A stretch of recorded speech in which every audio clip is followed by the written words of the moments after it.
Uma recente pesquisa da Genial Quest indica que Lula poderá ter um grande desafio em relação às eleições municipais deste ano e até para o pleito presidencial em 2026. E essa dificuldade se apresenta em 4 estados importantes do Brasil: São Paulo, Minas Gerais, Paraná e Goiás. Todos eles são administrados por governadores de direita e, segundo o levantamento, ostentam índices de aprovação superiores aos de Lula. Cenário nacional. Brasil. Aprovação do governo Lula. 51% dos entrevistados aprovam o governo Lula. 51% aprovam, 46% desaprovam. E ali, pequenininho, é que 3% não souberam ou não quiseram responder.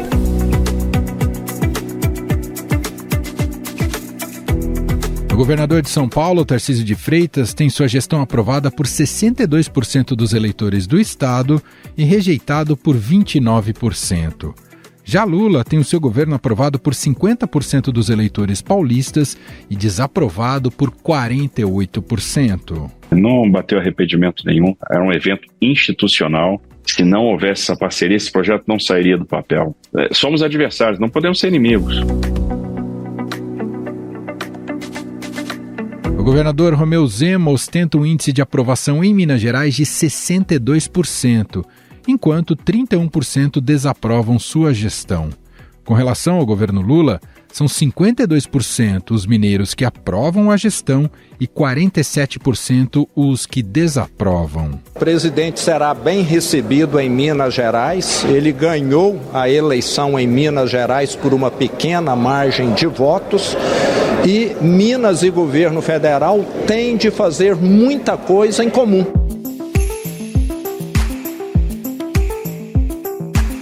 A gestão do governador Ratinho Júnior no Paraná é aprovada por 79% dos eleitores do estado. Os que desaprovam seu trabalho somam 17%. O governo do presidente Luiz Inácio Lula da Silva é aprovado por 44% dos eleitores e desaprovado por outros 54%. Olha, a relação é republicana, né? Eu tenho falado com alguns ministros quando precisa, mas ainda acho que é muito cedo para fazer qualquer tipo de julgamento. Já o governador de Goiás, Ronaldo Caiado, tem a maior aprovação entre os governadores. 86% dos eleitores aprovam a sua gestão, enquanto 12% desaprovam. Entre os goianos, 49% aprovam a gestão de Lula. Já os que desaprovam somam 50% do eleitorado. Peço desculpas em nome do meu povo, de nós brasileiros, pelas declarações feitas pelo presidente Luiz Inácio Lula da Silva, que ao desconhecer totalmente a história, fez uma comparação a mais desastrosa possível, agredindo o povo judeu. Os 4 governadores são apontados como possíveis pré-candidatos à presidência em 2026. Entre eles, Ronaldo Caiado foi o único que já colocou publicamente que pretende concorrer ao cargo de presidente da República. Todos os partidos vão colocar nomes para disputar uma eleição. E, sem dúvida, meu nome será colocado. Você sabe muito bem, não se constrói uma candidatura porque você quer. Essa candidatura ela tem vários fatores. E tudo isso eu enxergo que, ao chegar agora na minha faixa de idade, eu tenho condições exatamente de mostrar o que o Ronaldo Caiado fez na política nacional.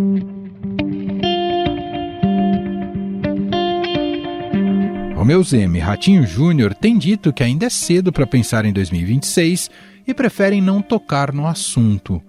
O único dos 4 em primeiro mandato, Tarcísio de Freitas, disse que apoiaria o candidato de Bolsonaro. Eu realmente não penso nisso, não penso mesmo. Estou muito comprometido com o Estado, quero fazer a diferença aqui, não tenho interesse nenhum, ambição nenhuma em concorrer a nada diferente, não preciso ser candidato à presidência, não serei.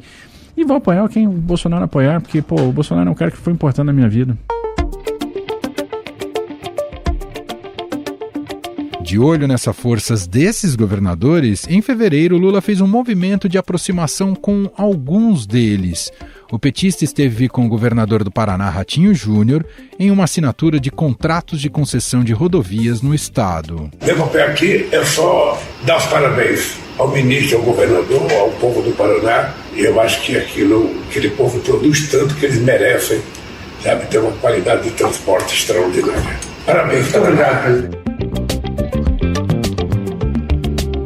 Dias depois, foi a vez de Tarcísio de Freitas no lançamento do túnel submerso que conectará o Porto de Santos ao Guarujá.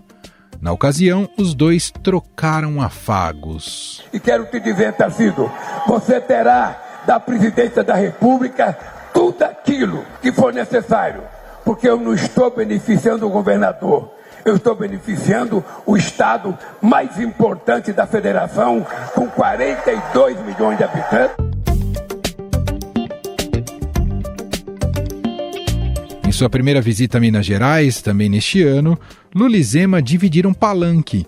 Na ocasião, o petista usou seu tempo para falar das ações do governo federal para o estado e a relação com os políticos de oposição. O Lula faz reunião com os governadores bolsonaristas porque o Lula quer dividir.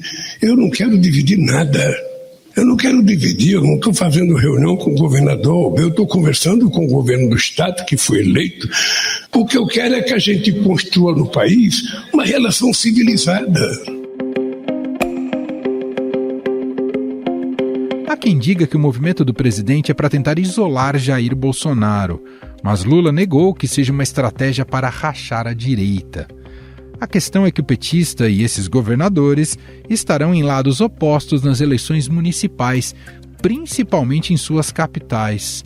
Em São Paulo, Lula vai apoiar o deputado federal Guilherme Boulos do PSOL, enquanto Tarcísio vai de Ricardo Nunes, atual prefeito da cidade. Felizmente, a gente tem um prefeito que dialoga muito com a gente, que tem sido muito parceiro, que é muito comprometido com a cidade, né, que senta na mesa, e isso para nós nos dá um grande conforto.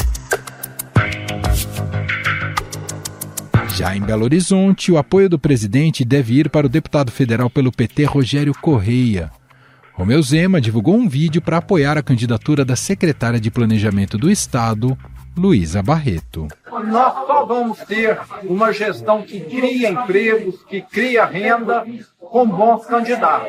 Eu fico muito satisfeito de nós termos aqui como pré-candidato pelo Novo a nossa secretária Luísa Barreto e o nosso ex-deputado federal Lucas Gonzalez. Em Curitiba, ainda não há um apoio formal de Lula, mas o governador Ratinho Júnior já divulgou que irá fazer parte da campanha do vice-prefeito Eduardo Pimentel. Em Goiânia, o presidente deve apoiar a deputada petista Daniela Corsi. Já Ronaldo Caiado irá de Jânio Darro, ex-prefeito da cidade de Trindade. Afinal, o que explica a boa avaliação desses 4 governadores nos seus respectivos estados? O governo Lula sofre maior resistência por causa da polarização? Como esses índices interferem na eleição municipal e na corrida para 2026? Sobre estes temas, vamos conversar com o cientista político e diretor de projetos do movimento Voto Consciente, Bruno Silva. Olá, Bruno, tudo bem? Seja bem-vindo mais uma vez por aqui. Olá, Emanuel. Olá a todos que nos acompanham aqui. Você sabe que é sempre uma alegria poder conversar contigo e com toda essa audiência maravilhosa. Sem dúvida. Bom, Bruno, os governadores desses 4 estados, São Paulo, Paraná, Goiás e Minas Gerais, são governados, por representantes políticos que estão à direita no espectro político, e não foi por acaso que a Quest mediu nesses 4 estados. O resultado dessas pesquisas mostraram que eles têm melhores índices de aprovação do que o presidente Lula, do que o governo Lula. E começo te perguntando isso, primeiro, se cabe a comparação, a aprovação de governador e a aprovação de presidente, e se isso pode ser explicado, o resultado positivo deles acima da taxa de aprovação do presidente Lula, se isso pode ser explicado pela diferença ideológica ou se há outros elementos. Bruno? Vamos lá, eu acho que primeiro a comparação em si, de maneira rasa, ela é complexa, Emanuel? Por que eu digo isso? Porque, na verdade, nós estamos falando de representantes políticos que dão, vamos pensar em essência, que dão respostas a um conjunto de políticas e serviços públicos que são distintos. Então, avaliando de um ponto de vista racional, vamos dizer assim, do que eles fazem. Então, vamos dar um exemplo clássico, né? Se a situação de segurança anda bem no Estado, provavelmente o governador pode ter uma percepção um pouco mais positiva, e isso não afeta absolutamente nada no governo federal, se quem está respondendo do outro lado tem razoável na sua cabeça de quem é a responsabilidade. Agora, se a economia não vai bem, né, e de repente o Estado está caminhando de um jeito diferente, ele fala, o governador aqui está fazendo mais a diferença do que o presidente da República. Então, assim, é muito complexo, né? É muito complexo você conseguir mensurar o fenômeno dessa forma, pura e simplesmente pensando no percentual. Esse é o primeiro ponto, pensando do ponto de vista de que nós teríamos ali também, né, um cidadão, um eleitor ideal que está entendendo toda essa divisão. Agora, pensando do ponto de vista do que isso representa para nós, olhando sobretudo a partir dos últimos resultados eleitorais que nós tivemos de 2022, aí começa a nos dizer coisas interessantes quando nós observamos os governadores em relação aos próprios governadores, o presidente em relação ao próprio presidente e seu desempenho eleitoral, e, no geral, o que isso pode significar, o que tipo de caminho isso está nos apontando em termos de preferência política e em termos de percepção do jogo político. Aí, ok, né? Aí a gente começa a ter um caminho, na minha visão, um pouco mais interessante. Por que eu estou dizendo isso? Vamos pegar aqui por estado, só para a gente ter uma dimensão. Então, você pega em São Paulo, por exemplo, onde o Lula, nas últimas eleições, teve 44,7% dos votos, ao passo em que Jair Bolsonaro teve 55,2%. E aí você olha um Lula que a aprovação na pesquisa da Quest no estado de São Paulo tem 50% e 48% desaprovam. O que isso nos mostra, de alguma forma, a despeito dos dados? Mostra que o Lula, por ter essa aprovação superior em relação àqueles que desaprovam, de algum modo consegue caminhar na percepção da maioria do estado como algo que está bacana. Só que, do outro lado, como você tem um percentual muito alto que desaprova, mostra de alguma forma o quanto, até o próprio Felipe Nunes da Genial Quest usa bastante esse termo, tem escrito sobre isso, inclusive, né? O quanto você tem essa espécie de calcificação da polarização mesmo no Brasil, uma coisa meio sedimentada, dividida, né? Quase como preferências... Como se não fosse necessariamente uma avaliação concreta do resultado dos governos, exato, mas ainda uma expressão dessa polarização. Exato. Desculpa te interromper. Não, imagina. Essa é a lógica mesmo, até para deixar bem claro para quem nos ouve e nos acompanha. Porque essa é a lógica, né, Emanuel? Você tem uma polarização que ainda dá o tom muito forte sobre a maneira como as pessoas observam a política. Mas, perceba, o presidente, em relação ao seu próprio resultado, teve um desempenho mais satisfatório. Ele poderia estar muito abaixo, por exemplo, se a rejeição, né, ou seja, olha, não aprovo, não vejo como positivo, desaprovo como um todo, ele poderia ter um resultado muito diferente nesse aspecto, percebe? Não é o que se verifica. Então, de algum modo, você tem uma percepção de que, para a maioria, ok, mas uma quantidade substancial também que olha e fala assim, não está ok, eu não quero esse caminho. A mesma lógica serve para pensar o caso dos governadores, né? Que lá atrás muitos deles já tinham obtido vitórias significativas, expressivas, e que mantém essa percepção, né, de preferência na visão das pessoas como um todo. Então deixa eu pegar esse gancho para te ouvir um pouco sobre quais explicações podemos especular para o excelente resultado tanto do Ronaldo Caiado em Goiás, com 86% de aprovação, e Ratinho Júnior no Paraná com 79%. Os dois governadores estão no segundo mandato, foram reeleitos. A lógica é pensar que, à medida do tempo, com o passar do tempo, acumula mais desgastes. Mas até aqui me parece até uma lógica inversa. Não sei se esse desgaste acaba se acumulando mais para o final do governo, mas fato é que os dois surfam um momento muito positivo perante as populações de seus estados. E você explicaria por qual seria a explicação razoável para esse índice? Vamos pegar de novo. Eu acho que parte da chave... Claro, você tem muita coisa aí dentro daqueles que respondem, né? Não dá para saber exatamente qual a motivação de cada um, né? Mas pelo agregado a gente começa a poder pensar um pouco. Se a gente observa, por exemplo, do ponto de vista dos resultados eleitorais, mais uma vez, nós estamos falando de Goiás, que Bolsonaro teve praticamente 60% dos votos, e nós estamos falando do Paraná, onde Bolsonaro teve mais de 60% dos votos. Ou seja, nós estamos falando de eleitorados que têm uma preferência muito nítida por essa orientação política, por que ideologicamente representa, por como fala, se posiciona e aparece, inclusive, na mídia, no dia a dia, nas divulgações, que são governadores que estão nitidamente dentro desse campo de maneira forte, vamos dizer assim, apostando, inclusive, inclusive, em se distinguirem do governo federal e de outros expedientes como um todo. Porque, veja, essas são figuras, né, o Emanuel, né, o caso de Caiado, o caso de Ratinho Júnior, né, o caso do Zé Minas, do próprio Tarcísio em São Paulo, que foi colocado na pesquisa como um todo, que de alguma forma tentam, das duas uma, ou se aproximar de Bolsonaro, ou até mesmo começam a ouvir um certo canto da sereia, que podem vir a ser eventuais figuras e lideranças políticas pensando num processo eleitoral a longo prazo. E eles entendem para que tipo de eleitorado tem que sinalizar, inclusive, né?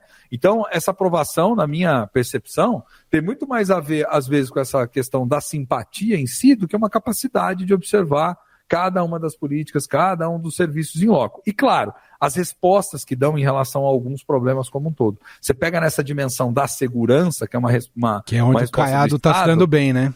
É onde o Caiado vai e nada de braçada, por exemplo, né? Isso agrada muitas das vezes. E a percepção da aprovação, novamente, não entra necessariamente num cálculo estritamente analítico de dizer o que funcionou, o que não funcionou, onde avançou, onde não avançou. Porque se a gente pega por essa via, por exemplo, o Tarcísio mantém um discurso mais duro, por um lado também, fala isso, verbaliza isso, mas a violência continua como um problema muito grave no estado de São Paulo como um todo, percebe? Isso também impacta, de algum modo, a sua avaliação, né? O Zé Minas, movimento mais ou menos parecido, porque às vezes tem um discurso que é um tanto quanto oscilante, se identifica nessa lógica bolsonarista, mas o Estado também vem enfrentando uma série de dificuldades ali como um todo. Então eu penso, Emanuel, que o que acaba acontecendo, à luz dos resultados do que a gente tem de 2022 e à luz do que as pesquisas têm apontado, têm indicado, o que a gente tem hoje? A gente tem um quadro no qual você tem políticos que de algum modo tentam projetar-se nessa lógica de polarização para tentar, de alguma forma, por distinção, né, mostrar o quanto eles são justamente diferentes em relação à tendência do governo federal como um todo. Olhando para as eleições municipais, que teremos muito em breve, né, em outubro deste ano, com a campanha já começando ali no início do segundo semestre, o que você diria como capacidade para funcionarem como bons cabos eleitorais? Essas altas taxas desses governadores dão esse status para estes governadores ou é muito caso a caso? E comparado ao presidente Lula, ele continua sendo o principal cabo eleitoral? E no caso dos 4 governadores, apesar de uma boa taxa de aprovação, no fundo o cabo eleitoral que está por detrás deles é Jair Bolsonaro? Eu acho que tem várias coisas aí, tem múltiplas dinâmicas na minha leitura, né? Vamos lá. Eu acho que, por um lado, você tem, sim, aqueles que estão mergulhados mais nessa dimensão ideológica, tá? E que têm construído a sua percepção a partir dessa questão, dessa pauta mais ideológica e que, de alguma forma, movimenta candidaturas, movimenta preferências, até para construir, às vezes, opositores que nem são tão opositores assim, mas, por distinção, você tentar vender essa imagem no eleitorado, né? Então, por exemplo, você pode ter, de repente, um candidato a prefeito de uma cidade pequena, sabe que às vezes não tem impacto, mas fala assim, vai que eu saio com o slogan que eu estou junto com o Bolsonaro, que eu estou junto com o Lula e consigo polemizar em cima ou me diferenciar em relação ao outro. Eu não penso particularmente que a polarização vai se dar dentro da mesma dimensão em todos os lugares de maneira, né, genérica, né? Já cheguei inclusive a falar isso, né? Eu mais tenho em capitais, outra concepção.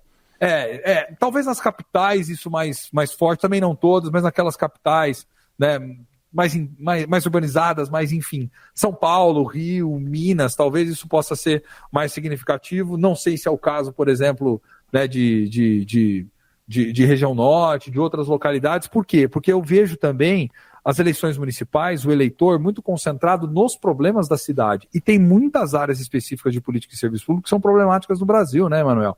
E aí o eleitor lá que vivencia o dia a dia, ele está vendo se está faltando o remédio no hospital, se não está legal a infraestrutura da cidade, ele está identificando quem é o político. Aí por mais que o político queira se pintar como, olha, eu sou o Lula, eu sou o Bolsonaro, eu sou isso, eu sou aquilo, o cara vai falar, meu filho, você pode ser quem você quiser, mas eu sei que o serviço aqui não funciona.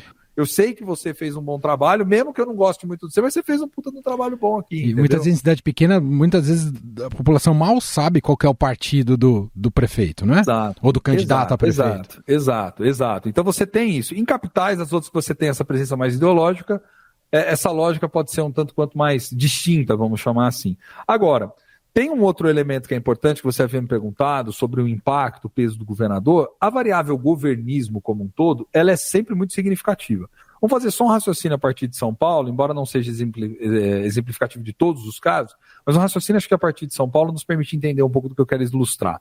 Quando você tinha lá atrás Dória à frente do governo do Estado, mesmo diante de um cenário de maior impopularidade, da crise da pandemia, tudo aquilo que a gente viu, o que a gente observava? Uma quantidade significativa de prefeitos que, de algum modo, vinham para o PSDB, buscavam o apoio do governo. Por quê? Porque queriam ter a sala ali, né, do governo do Estado aberta para poder pedir recurso, para poder sair na foto, porque depende muitas das vezes, né, desse recurso de maneira significativa. Então, o governo como um todo é sempre um fator interessante. Não tardou muito para Dória sair, Rodrigo Garcia não ser reeleito, Tarcísio chegar, junto com ele Kassab, que é um habilidoso político também, estando junto no Estado. Qual o quadro que nós temos hoje? Hoje nós temos uma parte de prefeitos dentro do PSD.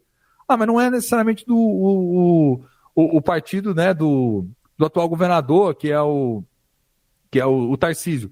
Mas espera, mas está no entorno, está dentro ali da antessala, está presente, está junto. Então, essa questão do governismo, se tratando de Estado, e a depender, obviamente, das características econômicas do Estado, capacidade produtiva, capacidade de arrecadação, uma série de fatores, gera uma tendência de você estar mais próximo ao governo mesmo. Então, o governismo é, sim, uma variável sempre muito importante e pesada, né? E ainda mais se você tem um eleitorado, vamos supor, que tem uma identidade mais conservadora. Você pega, por exemplo, um eleitorado, sei lá, em Santa Catarina como um todo, que nas últimas eleições nacionais deu 30% dos votos pro Lula, vamos dizer assim. Sim. Ou seja, você tem um eleitorado majoritariamente com uma determinada visão, uma determinada preferência política. Aí você olha para o resultado da eleição do Estado, seguiu na mesma linha. Você olha para o resultado da eleição do Legislativo, seguiu na mesma linha. Então, peraí, você sabe que ali é um Estado onde, por exemplo, essa figura do governante, se estiver vinculada a uma determinada tendência política e ofertando recurso, inevitavelmente vai acabar alavancando candidaturas, né? Então você tem esse tipo de leitura. Tem lugares que isso é mais dividido, tem lugar que isso é mais concentrado como um todo. Você olha, por exemplo, Goiás, onde o Caiado está lá, tem nadado de braçada. E a gente não pode esquecer também do seguinte, né, Emanuel? Vamos nos lembrar que, em se tratando de prefeitura como um todo, historicamente no Brasil, partidos de esquerda têm uma capilaridade menor do que partidos de direita. Né? Você pega aqui, qual que é o perfil médio do prefeito no Brasil? Cara, o perfil médio do prefeito no Brasil é de um homem casado, na faixa ali dos 40 até os 60 anos, né, de 40 até os 50 e poucos anos como um todo, filiado a um partido de centro-direita. Esse é o desenho, você entendeu? Então, assim, nós estamos falando de um campo que atrai muito mais o candidato. Não quer dizer que a esquerda não possa avançar, mas Lula, entendendo esse desafio, está pedindo para os ministros irem para a rua. Para a gente fechar, Bruno, eu sei que as eleições de 2026 ainda estão longe, fica difícil de fazer qualquer previsão, muita coisa vai acontecer, e a política muda muito, a gente sabe disso, né? Muda muito os contextos, Sim. as realidades. Feito esse preâmbulo, olhando para esse cenário que essa pesquisa nos trouxe, a pesquisa da Quest com esses 4 governadores, supondo hipoteticamente que a eleição fosse neste ano, você imagina que, olhando para o cenário hoje no Brasil, a direita escolheria um desses 4 para enfrentar o Lula nas eleições? Eu vou dar uma resposta que ela vai ficar bem no ar, mas o objetivo. Eu estou te comprometendo, né, Bruno? Não, mas o objetivo é justamente esse, você vai entender por quê, o nosso querido ouvinte do outro lado também. Nas eleições de 2018, os políticos fizeram uma opção por uma liderança, que era a Alckmin, na época. Só faltou combinar com os eleitores. Eles não combinaram isso com os eleitores. É um risco parecido. Por que eu estou falando isso, Emanuel? Porque, na verdade, nas próximas eleições de 26, você tem uma janela de oportunidade que vai estar aberta. Porque você não tem o principal líder político hoje, de todo esse movimento, que é o próprio ex-presidente Jair Bolsonaro, em condições de disputar a eleição contra o Lula. Então você tem uma crise de sucessão. A questão é, a julgar, vou insistir, a julgar pelo que a gente conhece do estilo de fazer política do Bolsonaro, pelo que ele fez e o quanto muitas das vezes ele dá de ombros para essa questão partidária, porque ele participa, vai junto com os candidatos, dá a mão, sai na foto, muito mais por um ofício, por ser um funcionário do partido hoje, do PL. Não por gosto pessoal, porque se fosse por gosto pessoal e envolvimento, ele teria feito de modo muito mais intenso nas eleições de 2020, onde basicamente lavou as mãos. E nós não podemos esquecer o seguinte, o Bolsonaro, ele é da família dele, né, de alguma forma. Então tem figuras ali dentro que também podem vir de algum modo depois a serem sagrados ali como candidatos com o seu apoio. Não dá para descartar essa hipótese. Alguns movimentos são interessantes que a gente vem acompanhando. Por exemplo, a própria produção da liderança de Michele Bolsonaro dentro do PL. Não vamos nos esquecer que o PL, só nesses últimos 6 meses, muito por influência dela, filiou praticamente quase 30 mil mulheres ao partido. É um número absurdo quando a gente observa e vê isso. Ou seja, é um número significativo. E que, com quem ela vem dialogando? Ela dá curso dentro do partido, ela aparece na promoção da campanha, em toda essa história envolvendo o Moro, aí se perderia ou não perderia o mandato que está sendo... Tem uma real legitimidade com a base evangélica. E tem uma real legitimidade com a base evangélica. Em todo esse processo que eu estava comentando do Moro, enquanto estava se ventilando, alguns órgãos de comunicação trazendo a informação, né, de que se realmente perdesse o mandato, muitos do PL queriam apostar com ela politicamente ali no Paraná, lançando como candidata, se isso ocorresse. É alguém da própria família, vamos dizer assim. Então, o que eu penso é muito cedo ainda, muita água ainda vai rolar, para a gente acreditar que seria o critério de, vamos dizer assim, de estratégia política mais tradicional. Tem um bom líder, tem um governador bem avaliado, está aqui junto com o partido, vamos lá e vamos dar as mãos. O Bolsonaro já mostrou várias vezes que ele não trabalha dentro dessa lógica. Ele trabalha muito mais em outra lógica, que é uma lógica, de alguma forma, de autoproteção. Lula trabalhou durante muitos anos na lógica de forçar o PT a ter os candidatos. Também mudou para esse ano, se você parar para pensar. Em vários lugares vai estender a mão e vai aproveitar da conjuntura e do momento político de quem está mais em alta para poder abraçar. Vem viajando para vários lugares, dando mostras disso. Em São Paulo não vai ter candidato próprio PT, teve recentemente... né, em Pernambuco, em Recife, lá, erguendo a moral lá em cima do campus, né, do filho do campus. Então, assim, você tem uma movimentação que ela é diferente de alguma forma. O cenário para 2026 ele ainda é muito incerto. O que eu particularmente penso, se pudesse fazer um prognóstico, né, nesse exato momento, penso que Lula, muito provavelmente, pode vir numa disputa de reeleição, porque já tinha mudado o discurso. Lá atrás havia dito que não queria, que não desejava, mas talvez por pressão do partido, vendo entrevista também de várias figuras próximas, né, a ele, tem feito justamente esse cálculo. Apostando em quem? Apostando em quem Bolsonaro for dar a mão. Muito bom, nós ouvimos aqui o cientista político Bruno Silva, coordenador de projetos do movimento Voto Consciente. Sempre bom papo, muito obrigado e até a próxima. Bruno. Eu que agradeço, Emanuel. Um forte abraço para você, para todos os ouvintes aí do Estadão Notícia. Até a próxima. Valeu. Estadão Notícias. E este foi o Estadão Notícias de hoje, sexta-feira, 12 de abril de 2024. A apresentação foi minha, Emanuel Bonfim. Na produção, edição e roteiro, Gustavo Lopes, Jefferson Perleberg e Gabriela Forte. A montagem é de Moacir Biasi. E o nosso e-mail é podcast@estadão.com. Um abraço para você e até mais.